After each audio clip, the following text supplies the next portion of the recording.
Welcome back to silent learning. മക്കളെ, നമ്മുടെ മലയാള exam ഇതാ അടുത്തെത്തിപ്പോയി. അടിപൊളിയായിട്ട് നമ്മൾ മലയാളം പഠിച്ചു കഴിഞ്ഞിട്ടുണ്ട് അല്ലേ? അപ്പൊ നമ്മൾ ഇന്ന് മെഗാ മാരത്തോണും കാര്യങ്ങളൊക്കെ ആയിട്ടും ബൂസ്റ്റർ ആയിട്ടൊക്കെ നമ്മൾ വീണ്ടും കണ്ടുമുട്ടും. അപ്പൊ എന്റെ മക്കൾക്ക് പരീക്ഷയ്ക്ക് ചോദിക്കുന്ന കുറച്ച് ഇമ്പോർട്ടന്റ് ക്വസ്റ്റ്യൻസും ആയിട്ടാണ് മിസ് വന്നിട്ടുള്ളത്. അപ്പൊ ഏത് ക്വസ്റ്റ്യൻ ആണ് നമുക്ക് നോക്കാം. തമ്പ് കണ്ട സമയത്ത് തന്നെ എന്താണ് ഇന്ന് മിസ് പറയാൻ പോകുന്നത് എന്റെ മക്കൾക്ക് മനസ്സിലായിട്ടുണ്ടാവും അല്ലെ? സ്ഥിരമായിട്ട് പരീക്ഷയ്ക്ക് ചോദിക്കുന്ന ഒരു ചോദ്യമാണ് മക്കളെ, ആസ്വാദന കുറിപ്പ് തയ്യാറാക്കുക. അപ്പൊ ആസ്വാദന കുറിപ്പ് എങ്ങനെയാണ് തയ്യാറാക്കേണ്ടത് പല കുഞ്ഞുങ്ങൾക്കും അറിയില്ല. കവിത വരുന്ന സമയത്ത് ഒരു രീതിയാണെങ്കിൽ കഥ വരുന്ന സമയത്ത് അതിൽ വ്യത്യാസങ്ങളുണ്ട്.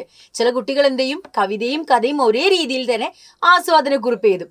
ആസ്വാദന കുറിപ്പ് വെറും കുറിപ്പ് മാത്രമായിട്ട് എന്താ നമ്മൾ എഴുതി പോകാറുമുണ്ട്. അപ്പം ആസ്വാദന കുറിപ്പ് എഴുതുന്ന സമയത്ത് എന്തൊക്കെ കാര്യങ്ങൾ ശ്രദ്ധിക്കണം എന്നും എങ്ങനെയാണ് എഴുതേണ്ടതെന്നും നമുക്ക് നോക്കിയാലോ. മക്കളെ, അത് കവിതയായാലും അല്ലെങ്കിൽ ഒരു കഥയായാലും ഏതിൻ്റെതാണോ ആസ്വാദന കുറിപ്പ് എഴുതാൻ വരിക. അപ്പൊ മക്കള് പഠിച്ച പാഠങ്ങളല്ല ഒരു ആസ്വാദന കുറിപ്പിന് വരാം.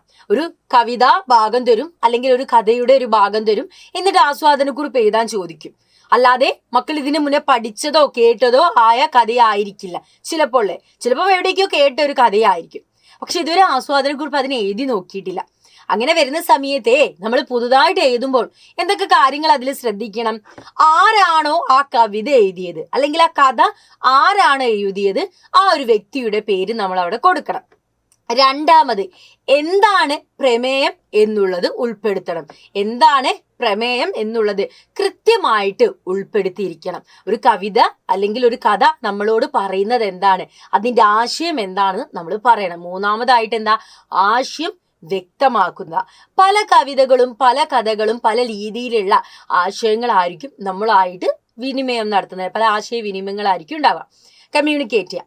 അപ്പൊ എന്താണ് ആ ഒരു കവിതയുടെ ആശയം എന്ന് നമ്മൾ അവിടെ കൊടുക്കാം. ഇപ്പൊ മലിനീകരണം റിലേറ്റ് ചെയ്തിട്ടുള്ളതാണോ, അല്ലെങ്കിൽ നമുക്ക് ഇപ്പം പ്രകൃതിന് ബന്ധപ്പെട്ടിട്ടുള്ള എന്തെങ്കിലും ഒരു കവിതയാണോ, ഒന്നും നമുക്ക് അറിയില്ലല്ലേ. എന്താണോ വരുന്നത്, ഏത് കവിതയാണോ ഏത് കഥയാണോ വരുന്നത്, അത് വെച്ചിട്ട് നമ്മൾ അവിടെ കൊടുക്കാം. അടുത്തത്, നമുക്ക് ഈ ആസ്വാദന കുറിപ്പിനെ ഒന്നുകൂടെ ആകർഷമാക്കണം. ആകർഷകമാക്കുക എന്ന് പറയില്ലേ. കവിത ആകർഷകമാക്കാൻ വേണ്ടിയിട്ട് ഉപയോഗിക്കുന്ന ഒരുപാട് ഘടകങ്ങളുണ്ട്. അതിലെ പദപ്രയോഗങ്ങള്, അക്ഷരങ്ങളുടെ ആവർത്തനം, വരികൾ, വാഗ്മയ ചിത്രങ്ങൾ, ഇതൊക്കെ വളരെ പ്രധാനപ്പെട്ടതാണ്. എന്തിനെ സംബന്ധിച്ചിടത്തോളം, കവിതയെ സംബന്ധിച്ചിടത്തോളം. ചില പദങ്ങളില്ലേ വീണ്ടും വീണ്ടും വരുന്നത്, അത് കേൾക്കാൻ നല്ല രീതിയാണ് അല്ലേ. അതേപോലെ തന്നെ അക്ഷരങ്ങൾ എന്ത് ചെയ്യും, ആവർത്തിക്കൂലേ. കവിതയുടെ അവസാന ഭാഗത്ത് വീണ്ടും വീണ്ടും അക്ഷരങ്ങൾ ആവർത്തിക്കുന്നതായിട്ട് നമുക്ക് മനസ്സിലാകും. വായിക്കുമ്പോൾ നല്ലൊരു ഒരു സുഖം നമുക്ക് അതിൽ നിന്ന് കിട്ടൂലേ മക്കളെ. അതേപോലെ തന്നെ വരികൾ ഉണ്ടാവും. ചൊല്ലാൻ എന്ത് രസമായിരിക്കില്ലേ അല്ലേ. നല്ല രീതിയിൽ നമുക്ക് എന്താ ചൊല്ലാൻ സാധിക്കും.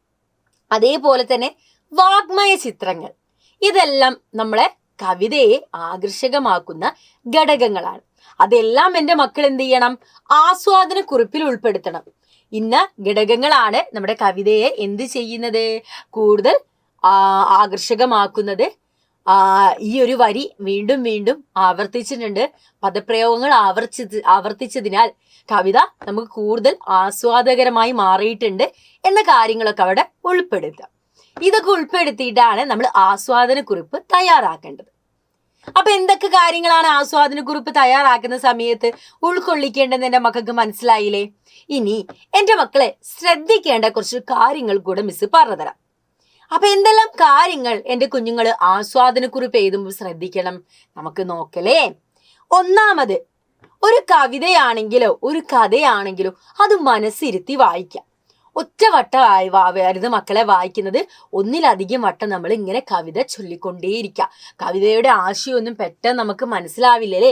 അപ്പൊ അത് വീണ്ടും വീണ്ടും കവിത വായിച്ചുകൊണ്ടേയിരിക്കുക. അപ്പം ഒരു വട്ടം വായിക്കുമ്പം ഒന്നും കിട്ടൂല, രണ്ടാമത്തെയും മൂന്നാമത്തെയും വട്ടം വായിക്കുമ്പോൾ ചെറുതായി എന്തെങ്കിലും കിട്ടൂലേ. അതെ. അതിനുശേഷം നമ്മുടെ കവിത 3 ഖണ്ഡികകളായിട്ട്, എന്താ ഖണ്ഡിക എന്ന് പറയാൻ നമ്മൾ ഇംഗ്ലീഷിൽ പാരഗ്രാഫ് എന്ന് പറയില്ലേ, 3 ഖണ്ഡികകളായിട്ട് നമ്മൾ എന്ത് ചെയ്യണം, തിരിക്കണം. അടുത്തതോ, ആദ്യത്തെ ഖണ്ഡികയില് എന്തൊക്കെ കാര്യങ്ങൾ പറയണം, ആരാണോ കവിത എഴുതിയത് ആ വ്യക്തിയെ കുറിച്ച് നമ്മൾ പറയാം. അതേപോലെ തന്നെ കവിതയെയും കുറിച്ച് നമ്മൾ അവിടെ എന്താ പരാമർശിക്കണം. അതേപോലെ കവിതയിൽ എന്ത് പ്രമേയമാണ് ഉൾക്കൊണ്ടിട്ടുള്ളത്? കവിതയുടെ മുഖ്യ പ്രമേയവും നമ്മൾ എവിടെ വ്യക്തമാക്കണം? ഒന്നാമത്തെ പാരാഗ്രാഫ് അഥവാ ഒന്നാമത്തെ ഖണ്ഡികയിൽ ഉൾപ്പെടുത്തണം. രണ്ടാമത്തെ ഖണ്ഡികയിലേക്ക് വരുന്ന സമയത്ത് എന്തൊക്കെയാണടാ? ആ കവിതയുടെ ആശയം രണ്ടാമത്തെ ഖണ്ഡികയിൽ കൃത്യമായിട്ട് എന്ത് ചെയ്യണം? വ്യക്തമാക്കിയിരിക്കണം. അതുകൂടാതെ എന്തൊക്കെ പ്രത്യേകതകളാണ് കവിതയ്ക്കുള്ളതെന്ന് ഉൾപ്പെടുത്തണം. ചില സവിശേഷ പ്രയോഗങ്ങൾ ഉപയോഗിച്ചിട്ടുണ്ടാവും. ഭാവം, സാദൃശ്യ കൽപ്പനകൾ, സമകാലിക പ്രസക്തി. ഈ ഒരു കവിത തികച്ചും ഈ കാലത്ത് സമകാലികമായിട്ടുള്ളതാണെങ്കിൽ അത് നമ്മൾ എഴുതുക. കവിത എന്ത് സന്ദേശമാണ് നമുക്ക് നൽകുന്നത് എന്നതൊക്കെ രണ്ടാമത്തെ പാരാഗ്രാഫ് അഥവാ രണ്ടാമത്തെ ഖണ്ഡികയിൽ എൻ്റെ മക്കള് ഉൾക്കൊള്ളിക്കണം. മൂന്നാമത്തെ ഖണ്ഡികയിലേക്ക് വരുന്ന സമയത്ത് എന്താണ്?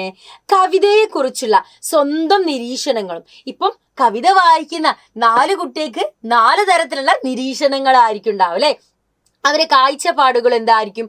വ്യത്യാസമുണ്ടായിരിക്കും. അപ്പൊ നമ്മുടെ കാഴ്ചപ്പാടുകൾക്കനുസരിച്ചും നമ്മുടെ നിരീക്ഷണത്തിനനുസരിച്ചും എൻ്റെ കുഞ്ഞുങ്ങള് മൂന്നാമത്തെ ഖണ്ഡിക എഴുതണം. അങ്ങനെ 3 ഖണ്ഡികകളായി തിരിച്ചിട്ട് നല്ല രീതിയിൽ നമ്മൾ എന്ത് ചെയ്യണം? ആസ്വാദനക്കുറിപ്പ് എഴുതണം. അപ്പം ഇതെല്ലാം ശ്രദ്ധിച്ചാൽ നമ്മുടെ കവിതയുടെ ആസ്വാദനക്കുറിപ്പ് റെഡിയായി.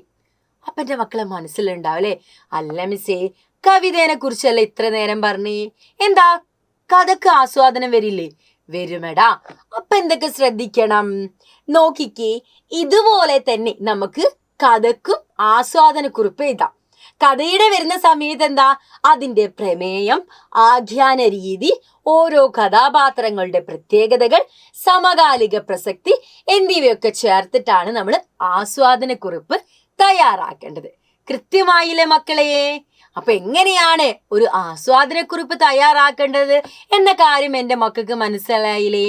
ഇനി അനുയോജ്യമായ തലക്കെട്ടുകളൊക്കെ കൊടുത്തിട്ട് ഒരു ആസ്വാദനക്കുറിപ്പ് ഒന്ന് എൻ്റെ കുഞ്ഞുങ്ങൾ ഇപ്പൊ തന്നെ തയ്യാറാക്കി നോക്കുക.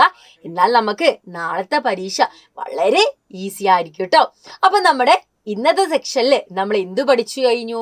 ആസ്വാദനക്കുറിപ്പ് പഠിച്ചു കഴിഞ്ഞു. അപ്പൊ ഇതേപോലുള്ള സെക്ഷനൊക്കെ ആയിട്ട് നമുക്ക് വീണ്ടും കണ്ടുമുട്ടാം. So that's all video. Thanks for watching us, dears.